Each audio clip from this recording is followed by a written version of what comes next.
భానుమతి అహల్య చేయి పట్టుకొని రూమ్లోకి తీసుకొస్తుంది.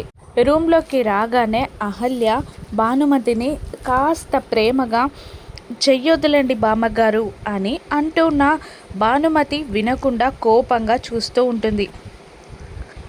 బామ్మగారు అని మళ్ళీ అహల్య పిలవగానే ఇంకా గట్టిగా నొక్కుతూ ఉంటుంది, పట్టు పెంచుతుంది. దాంతో అహల్యకి నొప్పి ఎక్కువై బామ్మగారు అని గట్టిగా అరుస్తుంది ఏడుస్తున్న కళ్ళతో.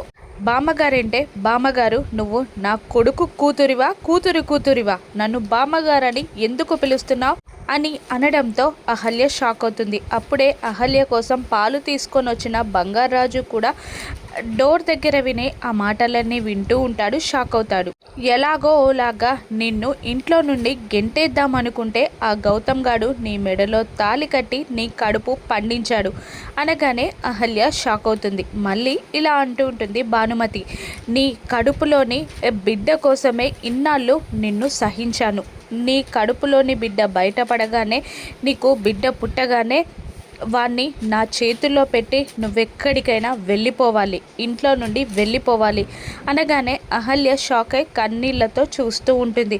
నువ్వు ఎక్కడికి వెళ్తావో నాకు అనవసరం, ఆ ఇంద్రగాడిలాగా నువ్వు చచ్చినా పర్లేదు అని అనగానే కన్నీళ్లతో చూస్తూ షాక్లో నిలబడిపోతుంది అహల్య. ఆ మాటలు విన్న బంగారాజు కూడా షాక్ అవుతాడు.